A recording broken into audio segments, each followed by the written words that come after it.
Hey there, welcome back. It's January 2025, and you want to get promoted by January 2026. In this episode, we're going to talk about your professional goals, your performance review, and how to have that career advancement conversation with your leadership. Now, it's so important to make an intentional impact with the organization you're in, and you probably are already doing that. But now we're going to prepare to take all the work that you've done and leverage that so that you can get promoted faster.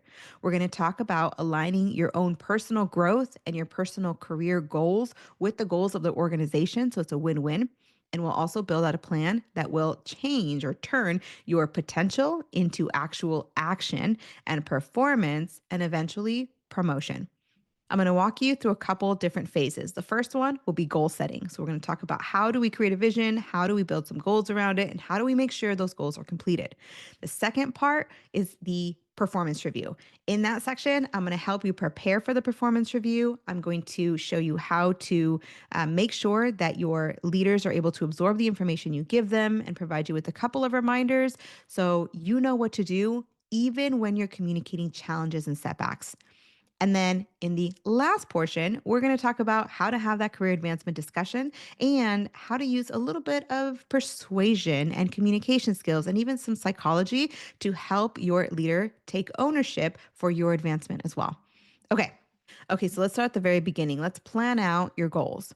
Before you even start writing what you want to accomplish this year, I encourage you to take a cup of coffee, go to a park, maybe go to the beach, somewhere where you can just let go of the world, stop thinking about the to-do items and the tactical things that are on your list that need to be done by tomorrow, and instead focus on the long term and the bigger picture.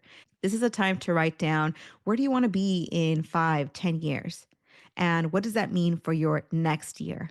What's the next role you're interested in? Maybe what are the projects and skills you want to build? So think of this as a time to just dream a little bit and get out of the day to day. Now it's time to write out some goals that will get you to that vision.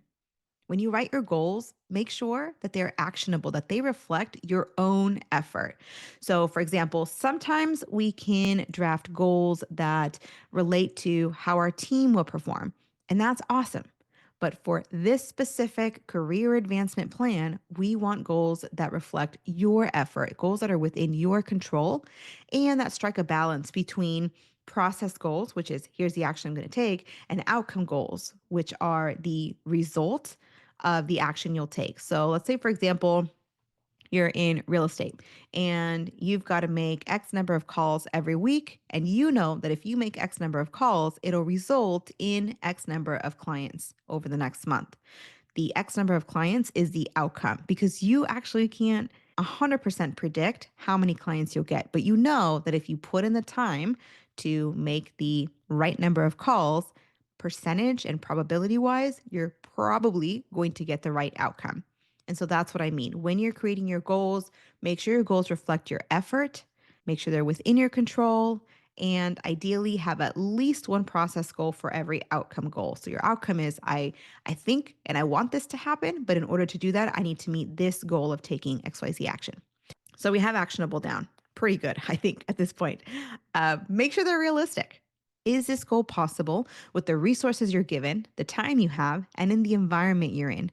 All of this while leaving a little bit of cushion just in case there's setbacks or something crazy happens. Give yourself some cushion for those learning moments. Now, I'm going to go back to time here because if you are creating a goal and you already feel as you're writing your goal down, like, oof, yeah, that's going to be a really busy time. I'm going to really crunch through this. That's a major red flag. That means your goal is likely unrealistic and your brain is already telling you that. So if your goal is to write, test, and finalize an onboarding guide within 1 week, if you're in a larger organization, that probably isn't going to work because you need input from the leadership team. You need input and, strategies from other colleagues. You probably need to do some cross-functional collaboration to get this to fruition. So when you create your goals, plan for all of these things so that it's more realistic. And when you achieve your goal, you're going to build that momentum. If it's not realistic, you probably won't achieve your goal. And all that's going to do is eat away at your self-efficacy, at your confidence, and eventually at your performance. So far, we've covered actionable and we've covered realistic. Now, let's cover relevant. Is your goal directly tied not just to what your leaders want from your role and your position, but also what the leaders want the team to accomplish and what the organization's priorities are? Now, it's your direct leader who is going to make the decision on how well you do on your evaluation or on whether or not they'll consider your advancement if it's within their space. However, their boss and their boss's boss have other goals, and those goals are even more directly tied to the organization's priorities. So, this is why you want to tie it not just to your position, not just to your team, but also to the overall organization's goals. Because what you're doing now is you're helping your boss look good with their boss, and their boss look good with their boss. And all of these things are going to trickle down into a positive impact on your career advancement. So, they're actionable, realistic, and relevant. Now, before you wrap up your goals, do a quick check and make sure they're also specific, meaning you know exactly what the next action is that you need to take. If they're not specific, if your goal says something like, I'm going to come up with better projects next quarter, better is not specific. So, right now, you have time, you're thinking about vision, you're planning your goals. Like, this is the only thing you need to focus on right now. As soon as Monday hits, you are now, well, maybe next Monday, if you're listening to this midweek, as soon as next Monday hits, you are now going to be in doing mode. You're going to have all this tactical work you need to get done, things that are due tomorrow, things that are due next week, people you have to get back to. And when you see a to do item that is vague, like better projects, your brain doesn't actually know what to do with it. And so you want to take all the decision making out of that process and come up with all the specifics here. What that's going to do is remove your decision making fatigue in the future because your decision has already been made. So instead of saying come up with better projects, you could say something like host 4 team brainstorming sessions by X date. You might even come up with the individual dates for each brainstorming session. And so now what you have is a very specific action. Your brain almost immediately calculates how much time that's going to take. And now it's so much easier to get it done. So specific, measurable, and time bound. When it comes to measurable, that's where we say 4 team brainstorming sessions. If you say host several brainstorming sessions, again, your brain has to calculate. And so now you're like, okay, well, I don't know how many to do. That's okay. I've got a year. I don't know. I'll do some later.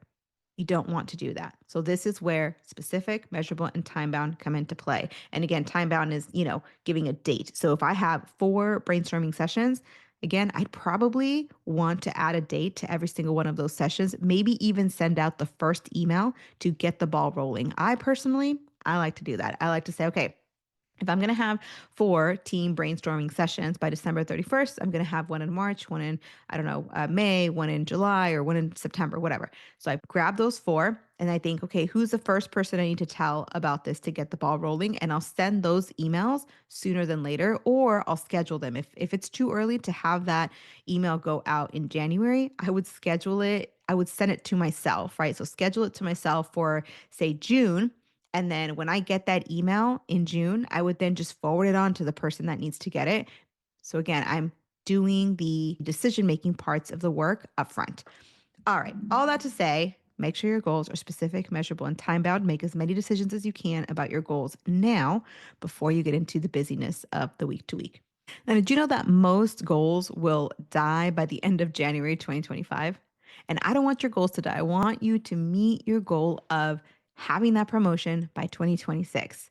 And studies show that if you don't have specific or measurable goals, your likelihood of achieving that goal goes down like 60, 70, 80%. There was a 2015 study published, I think it was the American Journal of Lifestyle Medicine, that found that the people who participated in this study, if they had clearly defined, the way we're talking about today, clearly defined goals and they wrote them down, they were significantly more likely to achieve them. And those who had vague or undefined intentions that they hadn't written down did not accomplish their goals. Now, you may or may not know this as we were going through the process of defining our goals, but these are actually SMART goals. I didn't tell you they were SMART goals in the beginning because every time I hear the word SMART goals, my brain just automatically checks out because it's so familiar.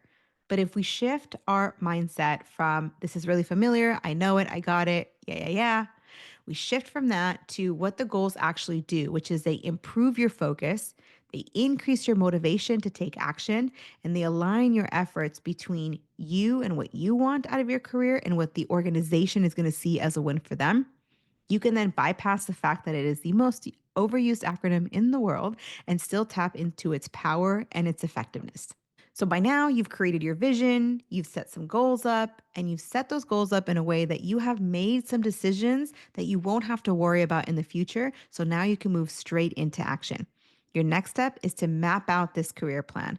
So pull out a calendar for the entire year of 2025 and break your year into quarters with some checkpoints to help you consider your progress and also consider what might be some built in milestones based on your goals and what's going on in the organization.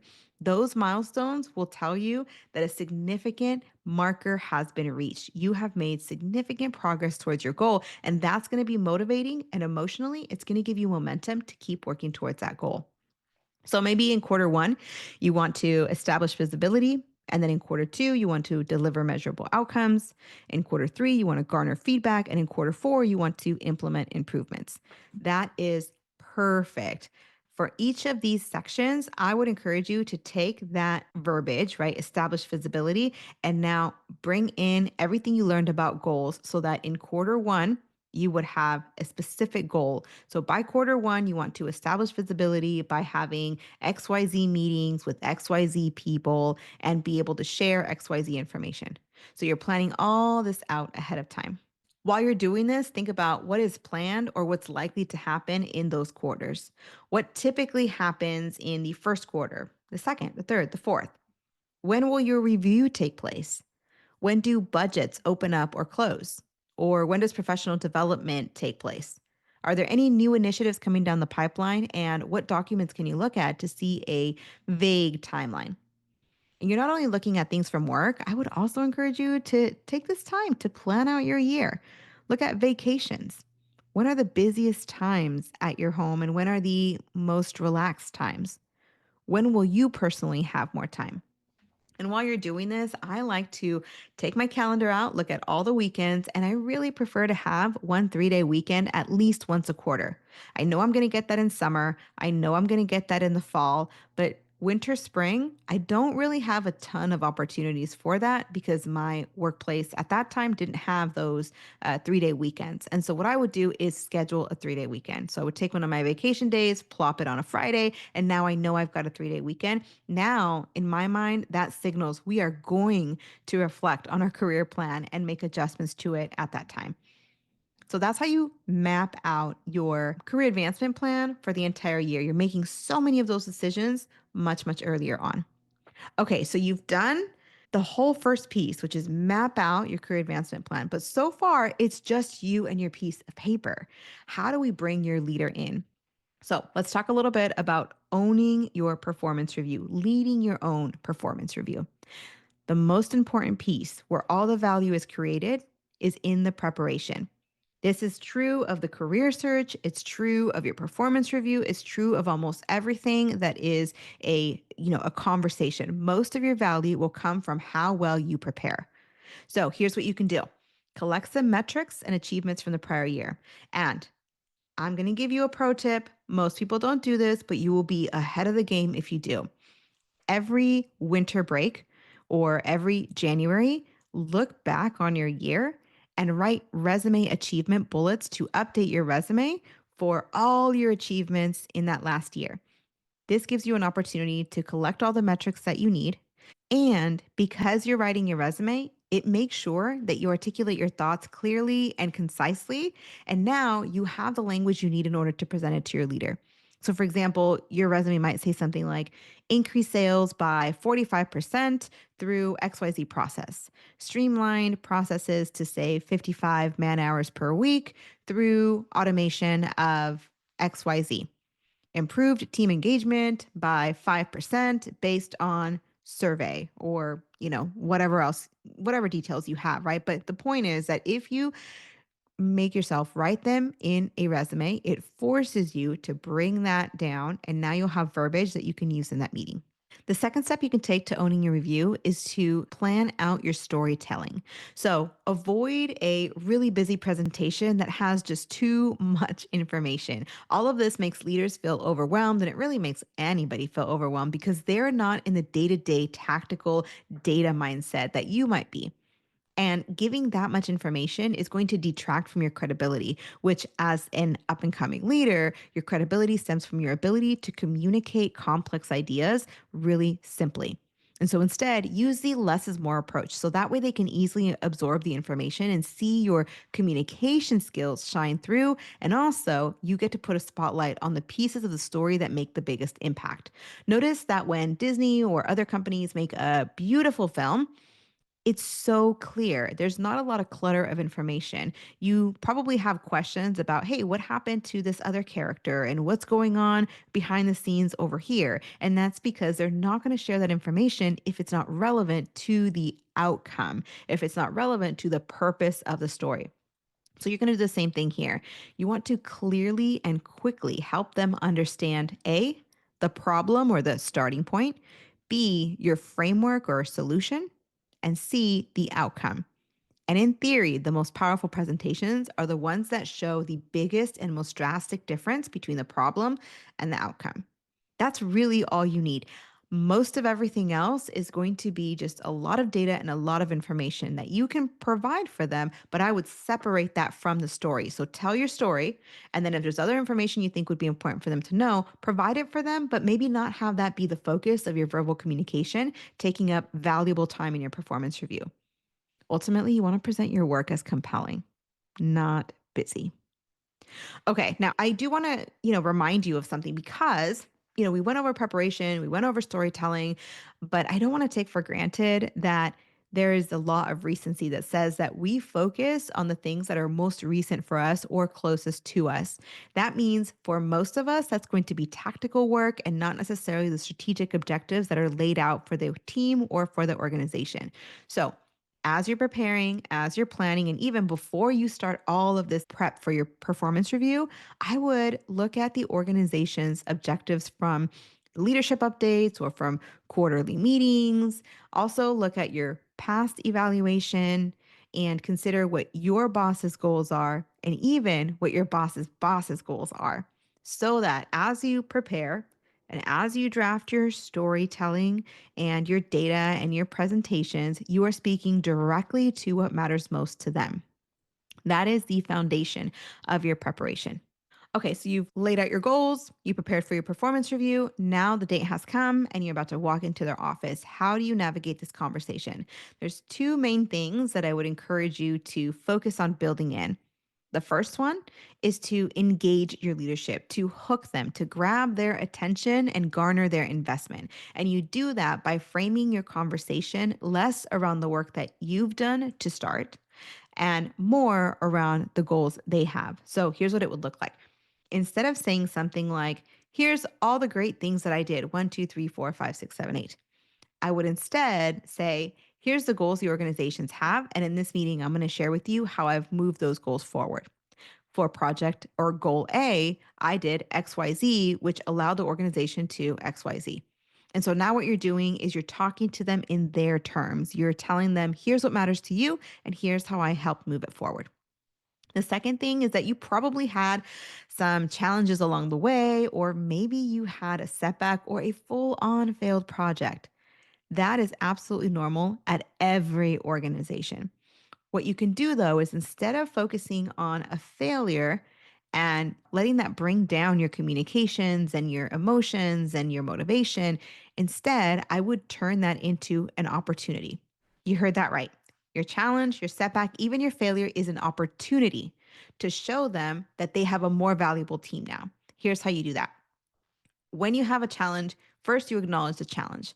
Now, there was a challenge in quarter 2 that we had. And as you know, we had this outcome that was less than ideal. In that conversation, you want to talk about the learning moments, the growth that took place in you and in your team, what you learned, and of course, emphasize the emotional intelligence skills such as resilience and adaptability and, just being able to bring up or keep the team morale up for other projects. This is a time to emphasize to your leader the value of long term increase over short term loss. I think this is a really valuable skill when it comes to managing your manager. It's helping them see your work through the lens with which you see your work. So, for example, your leader could be bummed out that there was a challenge or even a loss. Maybe it's a loss of revenue or a loss of valuable resources. That is short term thinking. Losing those resources, yeah, it was valuable, but the human resource they have, the human capital, the talent in your skill set, in your team's skill set, and the fact that now, because of this one time lower value resource, which is money, revenue, time, you may have had an unsuccessful project, but that's going to only happen once. Now you have more skills. Now you have lessons under your belt. Now you know how to adapt and mitigate the situation, maybe even avoid the situation, how to leverage that knowledge for even greater outcomes in the future. And so you want to talk to your leader by emphasizing the long term increase.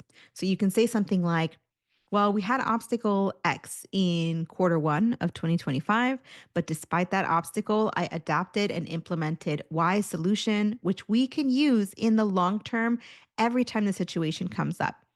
In addition, in this particular project, we had Z result. And in the future, I think we'll get results such as ABC because we'll not only anticipate the prior obstacle, but we will also be able to mitigate any other situations that come up. So the point is here that your challenges could actually be leveraged into an opportunity and help your manager to see your work through the lens you want them to see it through. Okay. Let's say now you've had this really great conversation and it's time to ask for that advancement, or maybe you want to move into a different project or grow a new skill. There's a 3-part little mini script that you can use to start the conversation. The first part is value. So you start by sharing with them what you've done at your organization. Something like, in the past year, I've contributed to XYZ goal by doing ABC. The second part is to express your own aspirations and goals. My goal for 2025 is to move into this project or to start building these skills or to move into this position.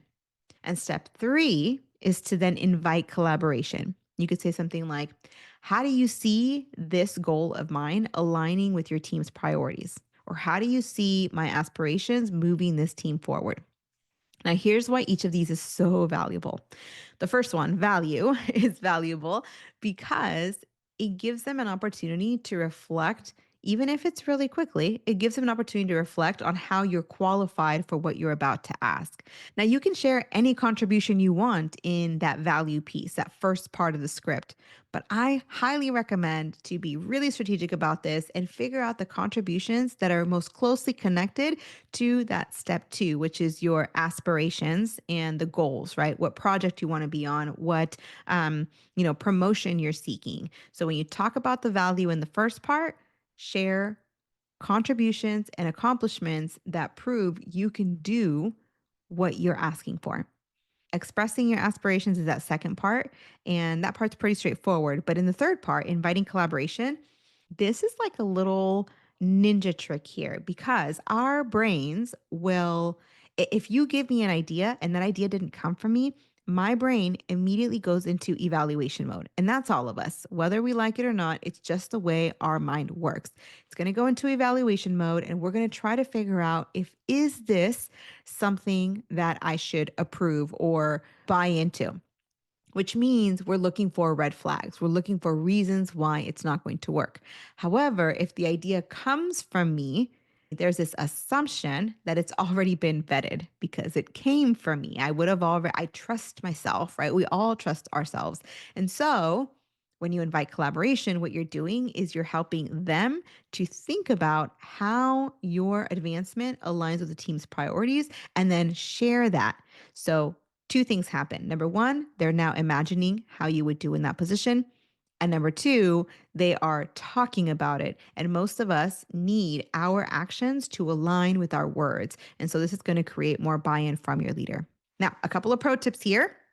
In counseling and in coaching, I have learned the brilliance and power of a strategy as simple as using open ended questions. Open-ended questions ensure that your leader has to think of a response. If you give a closed question that has a yes or no or a this or that answer, they don't actually need to own their response and they don't actually even have to think about it because you're the one who said it. Them agreeing is not as powerful as them saying it in your own words. So instead of saying, "Do you see me in X role in the next year?" say, "How do you see me contributing in the next year?" If you have a closed question, they're going to respond with, "Yeah, sure. I don't see why not. You're great. Yeah, of course." And it's going to sound great in the moment for you, but there's no commitment behind it. If they ask the "how do you" type of question, they need to say it, feel responsible for what they say. And of course, even before that, they're thinking about their response to you. Okay, now let's say that they're evading the question or they're not quite sure how to answer the question. Your immediate goal at this point is to look at verbal and nonverbal communication and any other communication markers to consider what their hesitation is. Is it a discomfort? Is it something that they feel comfortable with? They're not uncomfortable, but it's just a matter of fact. Ask yourself questions like, is it maybe out of their control? Are they not the right person to ask this of? Are they maybe on their way out and they're not really committed to any changes because they can't make any more decisions? Maybe they need to see more of your potential. Is there an area that they think you need to grow in first? And if that's the case, I encourage you to ask yourself that question so that you can put yourself in a really humble state of mind, graceful state of mind to be able to ask for that feedback and be ready to receive it so that you can grow as a professional. You might also ask, is there something that is blocking the initiative you're interested in? Or maybe there's a new department that they're shuffling or a department that's going to be shut down. Is there maybe another candidate for the project or role? That could be very possible. Really, you're getting at what piece of information are you missing to understand what's going on? And what piece of information is the leader missing to feel more certain and confident about putting you where you want to be? Now, remember that you know more than you think. There are micro behaviors that you see and understand, even if it's right below the surface, even if it's a little bit in the unconscious. Outside advice, right? So sometimes people will comment and say, okay, here's the situation. What do I do? And I'm like, I don't know, because that would be advice and consultation. And I don't do advice and consultation. Why?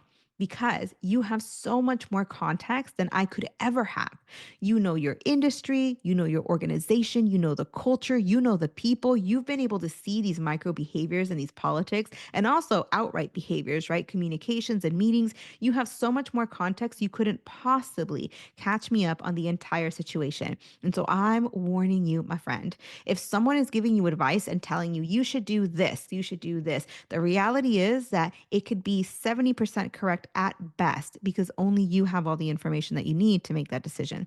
And so, coaching and asking the right open ended questions to kind of follow the thread in your own thinking, in your own mind, will help bring your hunches to the forefront and help you analyze them to find what's really happening and what the best course of action is for you in your company, in your situation, in this context. Okay, so now you're having this conversation with your leader. Don't forget three things. First is to focus on the win win. Position everything about your advancement as a win for the organization first. And then also, by the way, I'm going to benefit from this too. I'm so excited. I'm looking forward to contributing to the team. Second, highlight your leadership skills. So if you're interested in a different role, show how in this current role you've excelled in the skills that will be needed for the next role. And then finally, always ask for actionable feedback. So let's say you ask your leader something like, how can I improve so that I'm more competitive for XYZ role? And they're going to say something like, well, you need to get a little bit better in negotiations, or you need to get a little bit better in conflict management or in project management. That is not helpful. So similar to how we talked about, specific and measurable and time bound goals in the goals section as you're creating your goals for yourself, I would do the exact same thing. So better is not specific enough. Instead, I would ask what additional skills or experiences would strengthen my readiness for the next role. What you're doing here is making sure that the question you ask requires a specific response. So when you do that, it's going to ensure that they now have to think about what to give you next. And even better, this makes sure that they are going to be accountable to what they said, because you, being the awesome professional you are going to write down exactly what they say, the date they say it on. And when you put that into practice, you're going to come back to them and say, hey, you told me on such and such date or at such and such meeting to take on XYZ skills and experiences to strengthen my readiness for the next role. I've done everything you've said. And in fact, here's the other things that I've done to prepare for this role. What do I do next? Or where are we? Scale of 1 to 10. Am I ready for my next promotion or what? So, anyhow, this is how you can start holding your manager accountable. You can show them that you're a go getter, you take initiative. And not only are you emotionally ready for the role, but you're also ready in terms of your skills and your experience. Okay, we've gotten this entire plan ready. And I promise you, half of these plans are going to be created in January and will be falling by the wayside by February. How do you keep yourself accountable? I want you to create quarterly check ins. We talked about these quarterly check ins earlier, but now let's bring in someone, whether it's a mentor, a coach, or an accountability partner, maybe a colleague that you guys do, your career advancement plans together. And in those quarterly check ins, track your progress. And you can even track your progress in between using, I don't know, Trello, Monday, Asana, or any software tool that your organization already has in place. You can also build in routines. So if some of your goals have to do with weekly or daily or monthly actions, anchor those routines or those actions into an existing daily, weekly, or monthly task so that you know it's going to happen. So, for example, if there's something that I have to do every single week, I probably would anchor it to like a weekly meeting so that in my mind, I tell myself, okay, I have to have this done before our weekly meeting or else I'm behind. And that ensures that I'm going to get it done and stay on track for that 2026 promotion. All right, this is the first full week of 2025. Your 2026 promotion depends on what you do today to put your plan into practice and make sure it's successful. So follow these steps, make all the decisions you can about your next year ahead of time, write those down, put them somewhere where you can see them. Then lead your own performance reviews and make sure you have those career moving conversations.